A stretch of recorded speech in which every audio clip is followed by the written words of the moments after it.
ज्ञानदास जी मिथिला धाम से। राधे राधे महाराज श्री जय जय श्री। राधे राधे महाराज जी। महाराज जी, गुरुदेव भगवान की कृपा से एक गुरुनिष्ठ साधक के जीवन में नाम जप, गुरु प्रदत्त मंत्र जाप और भगवत चिंतन प्रतिदिन होता है। साधक हर परिस्थिति में इस जन्म में भगवत प्राप्ति करना चाहता है तो उसे और क्या करना चाहिए और क्या सावधानियां बरतनी चाहिए? सत्संग, विचार, क्षमता और मनोनिग्रह ये बहुत आवश्यक है। सत्संग के द्वारा प्राप्त विवेक से हर समय हम विचार परायण रहें, कहीं कोई असत वृत्ति हमको प्रिय न लगने लगे। असत क्रिया, असत चिंतन, असत वृत्ति, जैसे पराई माता बहनों की तरफ गंदी दृष्टि, धन के द्वारा प्राप्त होने वाले सुखों में प्रियता, मान बढ़ाई, यश कीर्ति, ये सब असत वृत्ति हैं। तो सत्संग के द्वारा प्राप्त विवेक से हम सावधान पूर्वक, विचार पूर्वक इनसे बचते रहें। और क्षमता, मान अपमान में सम, निंदा स्तुति में सम, सुख दुख में सम, जय पराजय में सम। सम एक बहुत शीतलता है। और संतोष, जैसी परिस्थिति हमें भगवान ने दी है, हम किसी से, ना भगवान से ना किसी इंसान से, परिस्थिति के परिवर्तन की चाह ना करें। सत्संग, विचार, मनोनिग्रह, हमारा मन जहां जहां जाता है वहां से हटा करके अपने लक्ष्य में लगाना। बार बार ऐसा हम अभ्यास करें और विचार विवेक के द्वारा वैराग्य पूर्ण जीवन रहे। तो सत्संग, विचार, मनोनिग्रह, शम और संतोष, ये 5 लक्षण जिसके हृदय में है वो भगवान की कृपा से भगवान को प्राप्त कर लेगा। नित्य सत्संग मिले हैं और विचार परायण प्रतिपल रहे, क्योंकि मन हमारा भोगों की तरफ भाग रहा है तो हम विचार के द्वारा काटे उसे। सब लोग भोग ही रहे हैं। अगर वास्तविक चैन, सुख, शांति होती तो ये लोग हो जाते।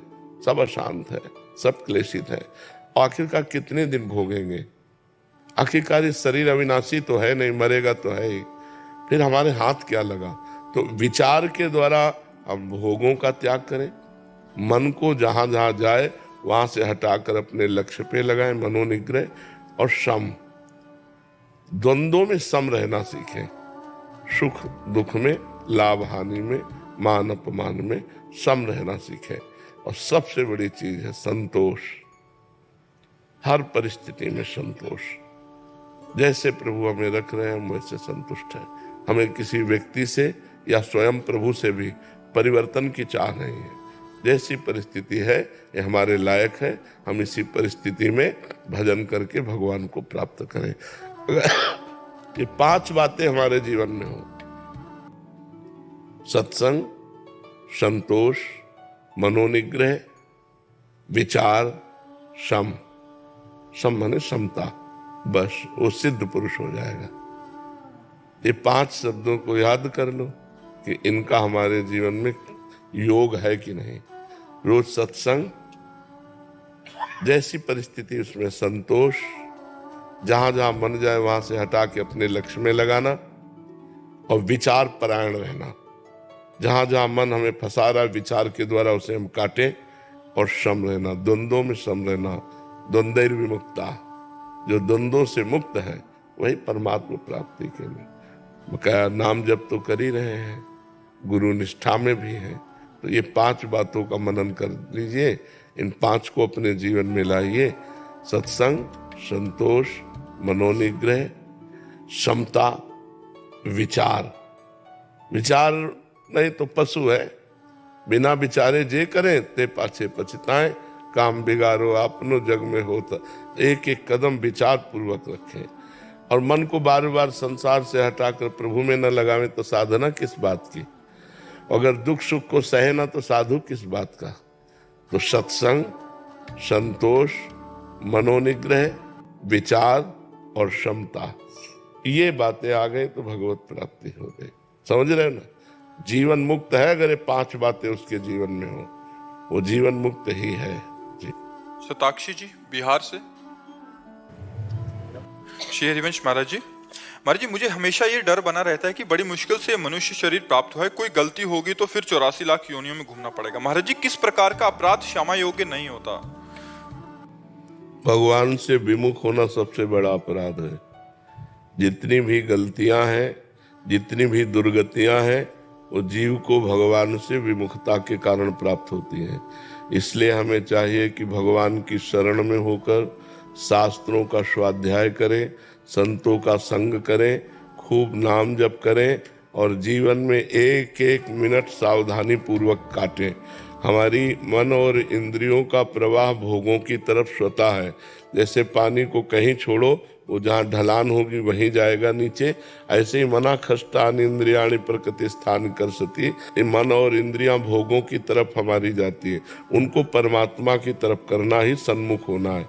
भगवान की सन्मुख हुआ जीव तो अनंत जन्मों की मलिनताओं का नाश करके भगवान उसको परम पद प्रदान करते हैं। एक मार्ग ये है और एक मार्ग है ब्रह्म ज्ञान।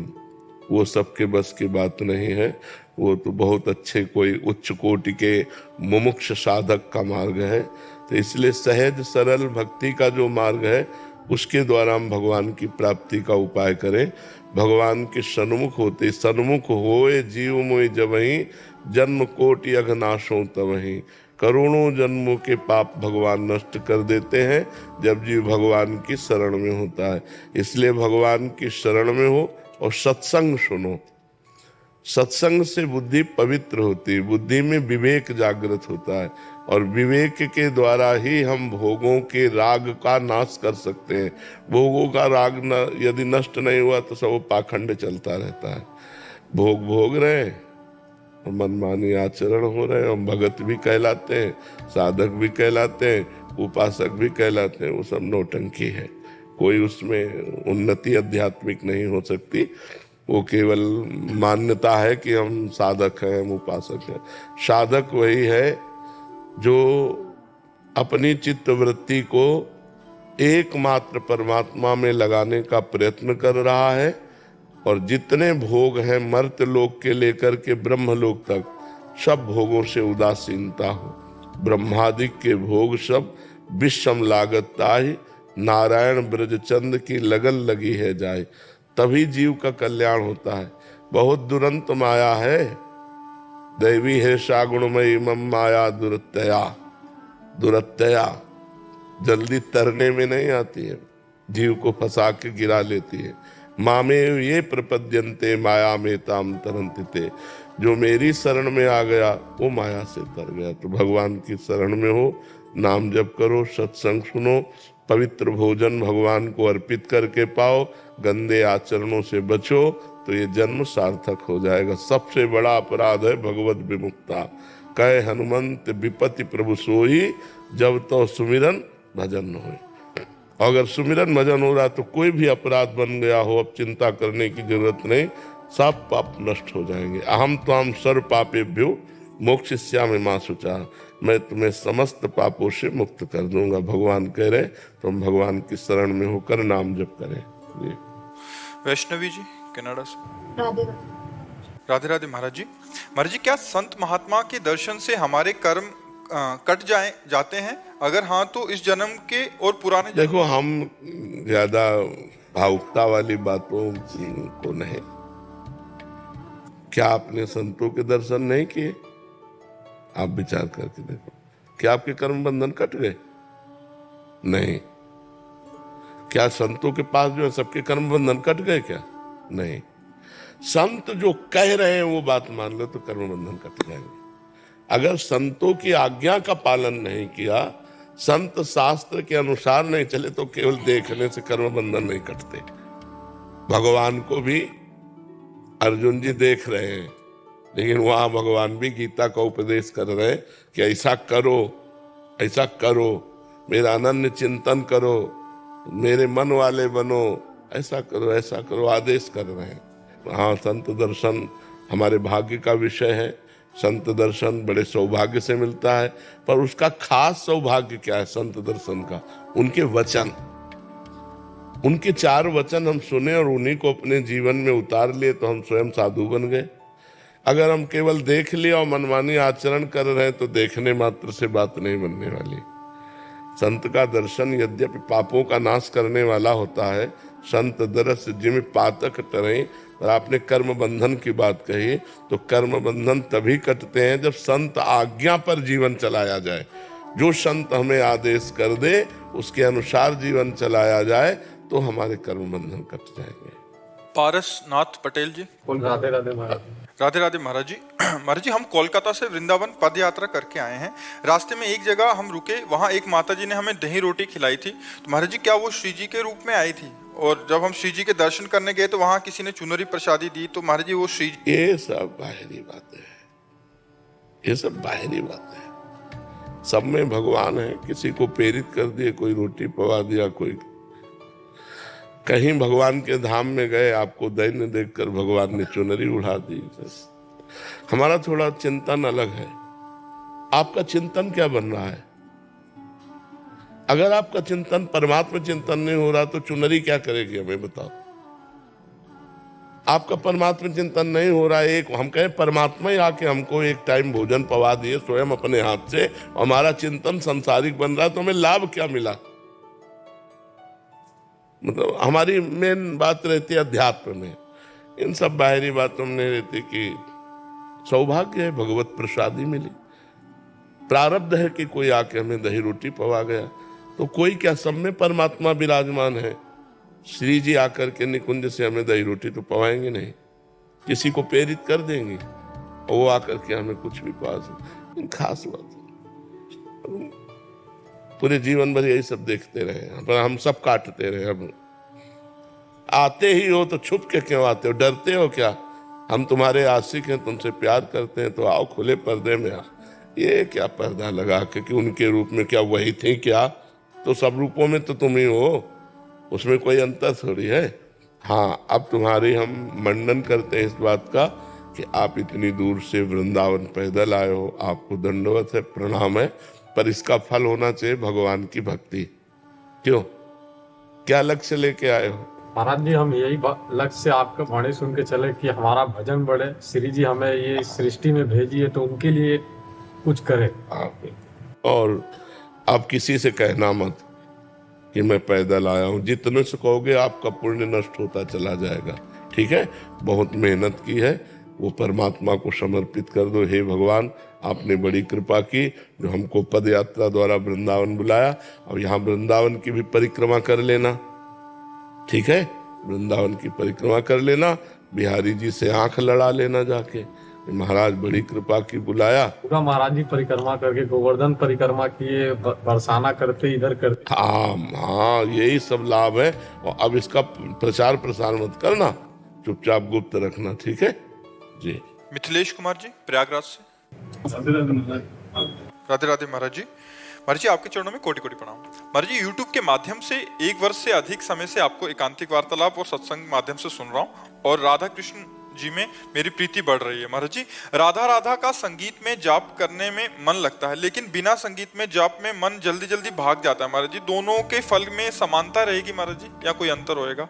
संगीत में अगर जपूंगा तो जैसे संगीत मतलब लगा लिया, तो जैसे महाराज जी शायद संकीर्तन लगा लिया, राधा राधा का जो कीर्तन होता है उसके साथ साथ राधा राधा, जब मन भगे तो संगीत में लगा लिया। नहीं, संगीत के बिना भी जपने का अभ्यास कीजिए, क्योंकि मन को निर्विषय करना है। शांत बैठे हैं, मन भगवदाकार हो रहा है, राधाकार हो रहा है। अब इसको कैसे करेंगे? अगर केवल संगीत, तो बहिर्मुख वृत्ति हुई ना। श्रवणेंद्री के द्वारा संगीत सुनते हुए नाम अच्छा है, मंगलमय है, लेकिन इतना ही नहीं है। इसको छोड़ करके भी जपना सीखो। उसमें मन भागे तो बार बार घसीट करके लाओ राधा नाम में। इसी को तो साधना कहते हैं। मन जहाँ जहाँ भाग करके जाए उसको वहाँ वहाँ से हटाकर अपने लक्ष्य में लाना ही साधना है। तो हम राधा नाम लिख रहे हैं, राधा नाम सुन रहे हैं। अब हमारा मन भाग कर विषय में गया, फिर उसे लाए राधा नाम में, फिर भागा, फिर लाए, तो धीरे धीरे हमारा मन लगने लगेगा। थोड़ा ये भी अभ्यास करो। संगीत से तो सुनो ही, बिना संगीत के भी अभ्यास करो जी। आंचल शर्मा जी दिल्ली से। राधे राधे। राधे राधे महाराज जी। महाराज जी प्रतिदिन ऑफिस में जाते हैं, जो हमारे लंच जब हम करते हैं तो महाराज जी उस समय हम भोग कैसे लगाएं महाराज जी, ऐसी स्थिति है। भावना के द्वारा। सर्वत्र भगवान है तो हमारे अंदर भी भगवान है। ये बात तभी सिद्ध हो सकती सर्वत्र जब हमारे भी अंदर है। तो अगर हमारे घर में ठाकुर हैं और घर में हम पा रहे हैं तो पहले उनको पवा के पा रहे हैं, और यदि हम कहीं बाहर हैं तो हम आंख मूंदे अपने हृदय के ठाकुर को प्रेरित करें कि प्रभु अब हम पा रहे हैं, आप पा लीजिएगा। राधा वल्लभ लाल की जय बोला और बस पाना शुरू कर दिया, वो भोग लग गया। समझ रहे ना, हम भगवान का जो ही अहम वैश्वानरो भूत्वा प्राणी नाम देह आश्रिता, भगवान कहते मैं वैश्वानर अग्नि के रूप में समस्त प्राणियों के हृदय में विराजमान होकर उनकी जठराग्नि बनकर अन्न को पचाता हूं। तो पचाता कौन है? भगवान ही तो पाते हैं। अहम वैश्वानरो भूत्वा प्राणी नाम देह आश्रिता, तो भगवान ही पाते हैं। तो हम उन्हीं को अर्पित करेंगे, हे भगवान अब आप भोग लगाइए। पा रहे हैं और सोच रहे हमारे हृदय में बैठे हुए भगवान पा रहे हैं। ऐसा महाराज जी कभी हम गृहस्थ में हैं तो 2-4 दिन के लिए बाहर जाना पड़ता है, तो ऐसे में सेवा कैसे करें? क्या ठाकुर जी को साथ ले जाएं क्या? अगर सुविधा सेवा की है तो ले जाओ, अगर सुविधा नहीं है तो मत ले जाओ। नाम साथ रखो, नाम जो गुरुदेव ने दिया, मान लो राधा राधा राधा जप रहे हैं, यही सेवा हमारी है। बाहर पता नहीं स्नान करने को मिले कि ना मिले, उनको स्नान कराने को मिले कि ना मिले, तो घर में सुख सुविधा पूर्वक उनकी सेवा होती रहे। हम बाहर जा रहे हैं तो नाम और रूप घर में छोड़ दिया और नाम अंदर, राधा राधा राधा राधा। तो हम पानी भी पिए तो राधा नाम लेकर पिए, अंदर हृदय में ठाकुर जी है। भोग भी पाए तो शयन भी करने जा रहे तो आओ ठाकुर जी हमारे साथ शयन करो। अपनी भावना में ही तो ठाकुर जी है ना। हाँ, तो भावना से। महाराज जी कुछ गृहस्थ जन ऐसे भी हैं जिसकी पूरा परिवार को एक साथ जाना हो कहीं, तो फिर ठाकुर जी ले जाना पड़ेगा। ठाकुर जी का रूप जो श्री विग्रह जिनके घरों में विराजमान है, एक आदमी तो सेवा में चाहिए। अगर ऐसा है कि आप कहीं रिश्ते नातेदारी में पूरा परिवार जा रहे तो फिर ठाकुर जी को ले जाना पड़ेगा। उनको फिर मूर्ति मान के घर में बंद कर दिया फिर आकर सेवा की तो लाभ नहीं मिलेगा। उनको वैसे ही मानो कि हमें जैसे भूख लगती है ऐसे ठाकुर जी को भूख लगती है, हमें जैसे प्यास लगती है ऐसे ठाकुर जी को प्यास लगती है। तो हम समय से उनको भोग लगावें, समय से जल पिलावें, समय से शयन करावें, समय से उनको उठावें। तो अगर हम पूरा परिवार जा रहे हैं तो हमारे परिवार में ठाकुर जी भी हैं, हम उनको साथ लेकर जाएंगे। जी। मनप्रीत जी पंजाब से। राधे राधे जी। राधे राधे महाराज जी। महाराज जी बचपन से गुरु नानक देव जी में मेरे इष्ट रहे हैं महाराज जी, और उनकी कृपा से उनसे प्रेम है। पर अब ऐसा हो रहा है कि जब मैं सोमनाथ जी जाती हूँ तो शिव जी प्यारे लगते हैं, जब मैं वृंदावन आती हूँ तो श्री जी से प्रेम हो जाता है। लगता है मेरा प्रेम ही सच्चा नहीं है। हाँ, अभी प्रेम नहीं हुआ। प्रेम जब हो जाएगा तो फिर एक जगह होता है। प्रेम गली अति सांकरी, तामे दो न समाए, उसमें दो वृत्तियां नहीं होती। गुरु नानक साहब वही हैं, सोमनाथ जी वही हैं, बिहारी जी भी वही हैं, पर एक जगह प्रीति करो, एक जगह की उपासना करो तो लक्ष्य प्राप्त हो जाएगा। जहाँ के गए वहाँ के हो गए तो ऐसा नहीं। फिर ये अभी प्रीति नहीं, साधारण भक्ति तो ठीक है, लेकिन प्रेम शब्द को आप वहाँ प्रयोग मत कीजिए। प्रेम शब्द तो ये होता है कि मेरी आंखें उसी रात फूट जाए यदि स्वप्न में भी, हे इष्ट देव मैं आपके सिवा किसी और को देखूं, और मेरे दिल की धड़कन उसी दिन बंद हो जाए जिस दिन आपके नाम के सिवा किसी और की याद करूं।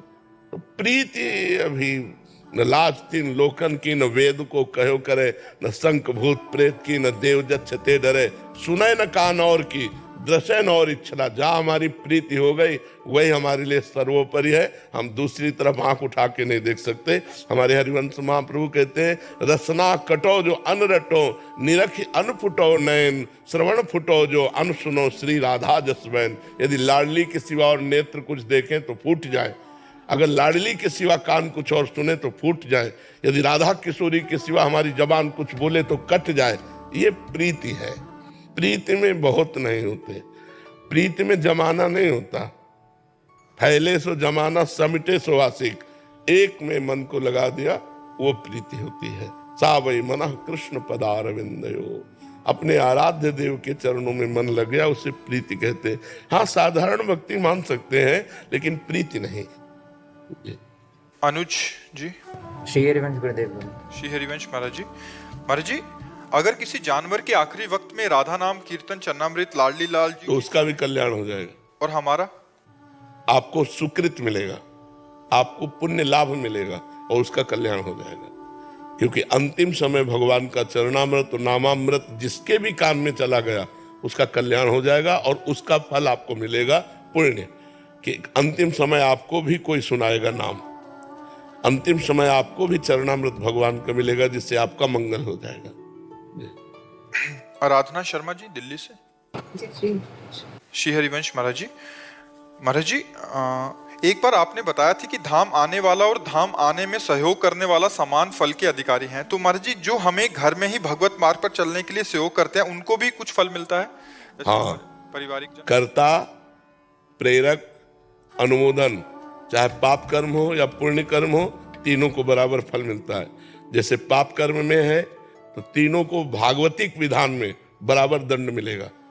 ऐसे ही आप बैठे क्या रहते हो, कभी वृंदावन परिक्रमा करने चले जाओ, ठीक है, अवश्य जाऊंगा। कहाँ जा रहे हो? वृंदावन। अरे अहो भाग्य, आप तो वृंदावन जा रहे हो, धन्यवाद आपको कि आप वृंदावन, आपके तो भाई बड़े भाग्य, मेरा तो दुर्भाग्य, मैं जा ही नहीं पा रहा हूं।